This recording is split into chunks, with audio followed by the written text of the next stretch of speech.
Top quality और consistent performance के लिए सिर्फ सिल्वर पंप। टॉप क्वालिटी और कंसिस्टेंट परफॉर्मेंस के लिए सिर्फ सिल्वर पंप, नाम याद रखना।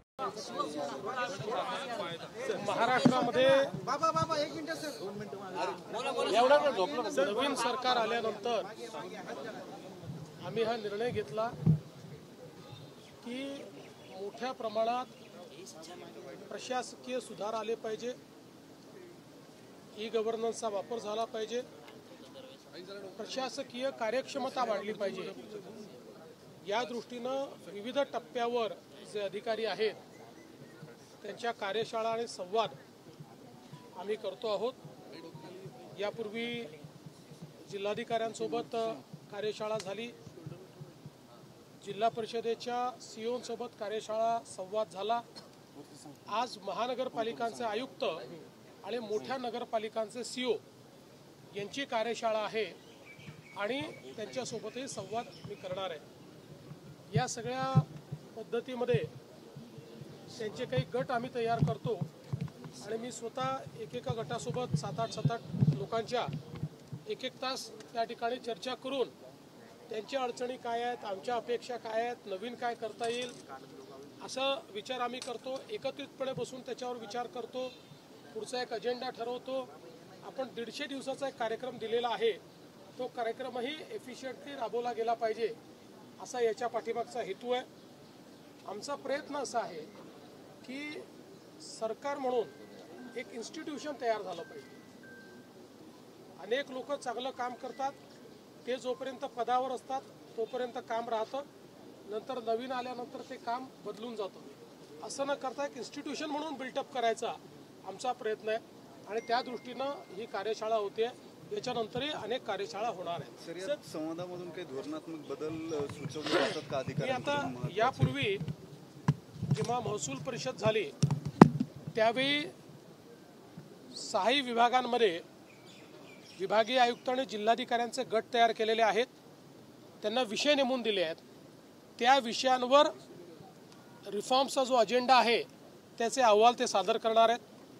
तसेच गट जिल्हा परिषद सीओंचे नेमून दिलेले आहेत आणि आता महानगरपालिकांचे तसे गट मी तयार करणार आहे। कारण आपण अनेक वेळा कन्सल्टंट अपॉइंट करतो, तेही महत्त्वाचंच असतं, पण कुठल्याही कन्सल्टंट्सपेक्षा जास्त ग्राउंडचं नॉलेज हे आमच्या अधिकाऱ्यांना असतं। फक्त त्याला चॅनलाइज करण्याची आवश्यकता असते आणि म्हणून त्यांचं जे काही इन्स्टिट्यूशनल नॉलेज आहे ते संकलित करायचं आणि ते स्टँडर्डाइज करायचं।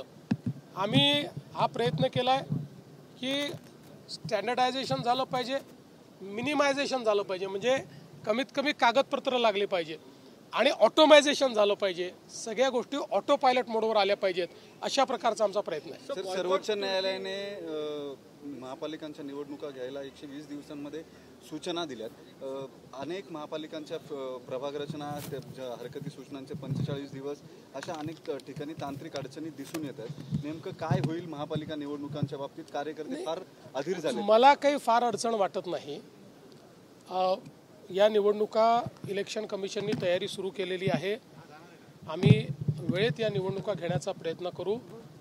फारच जर मॉन्सून जास्त असेल तर ज्या भागात मॉन्सून जास्त आहे त्याच्याकरता इलेक्शन कमिशन आणि आम्ही जॉईंटली काही 15-20 दिवसाचं आवश्यकता पडली तर एक्सटेंशन मागू, पण वेळेत या निवडणुका पूर्ण केल्याच पाहिजे असा आमचा प्रयत्न है। देश भर में बॉयकॉट तुर्की का ट्रेंड चल रहा है, महाराष्ट्र काफी अग्रसर है, फिल्म इंडस्ट्री हो या फिर व्यापारी हो, वो बॉयकॉट तुर्की के ट्रेंड चल रहा है। मैं उनको सभी को बधाई देता हूँ।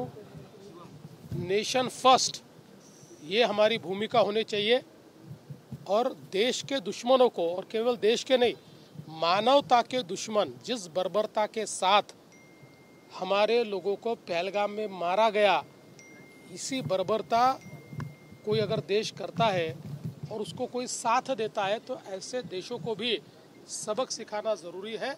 मुझे ऐसा लगता है कि अगर इस प्रकार से ऑर्गेनिकली लोगों में नेशन फर्स्ट की भावना तैयार हो रही है, मैं इसका स्वागत करता हूं। पुण्यातल्या व्यापाऱ्यांना धमकी आली आहे पाकिस्तानातून, तुर्कीचे सफरचंद जे त्याचा लिलाव नाकारल्याबद्दल पोलिसांकडे त्यांनी तक्रार केली। पहिल्यांदा तर नेशन फर्स्ट ही भूमिका ज्या व्यापाऱ्यांनी स्वीकारली त्यांचं मनापासून अभिनंदन करतो, कारण हा केवळ भारतीयांवर हल्ला नव्हता, पहलगामला झालेला हल्ला हा मानवतेवर झालेला हल्ला होता आणि मानवतेच्या हल्लेखोरांना मदत करणाऱ्यांना नाकारणारे आमचे व्यापारी अभिनंदनास पात्र आहेत. त्यांनी काळजी करायची गरज नाही. पाकिस्तानात घुसून पाकिस्तान उद्ध्वस्त करणारा भारत आहे. आणि आता तर न्यूयॉर्क टाइम्सने सॅटेलाइट इमेज सहित पाकिस्तानचं सत्य बाहेर काढलेलं आहे. भारताला नखही ते लावू शकले नाही, पण त्यांना कसं आम्ही उद्ध्वस्त केलं. त्यामुळे कोणाच्याही पोकळ धमक्यांना भीक घालण्याची आवश्यकता नाही आहे. सगळ्यांना आम्ही प्रोटेक्शन देऊ. नेशन फर्स्ट या भूमिकेवर सगळ्यांनी अडिग राहावं.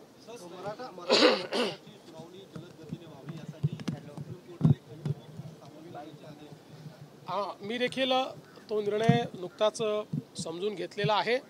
आमची त्या संदर्भात तयारी आहे. खंडपीठ हायकोर्टाने त्या ठिकाणी स्थापित केल्यानंतर जी काही सरकारची बाजू आहे ती अतिशय भक्कमपणे आम्ही मांडू.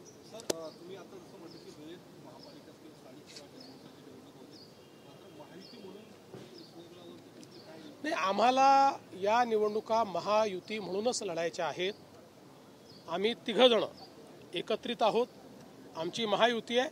अपवादात्मक काही ठिकाणी, कारण शेवटी कार्यकर्त्याची निवडणूक आहे, त्यामुळे कार्यकर्त्याच्या निवडणुकीमध्ये जिथे खूप तुल्यबळ असतं तिथे खूप जागा सोडता येत नाही. दोन्ही पक्षांच्या अडचणी असतात. तिथे अंडरस्टँडिंगनी आम्ही वेगळे लढू.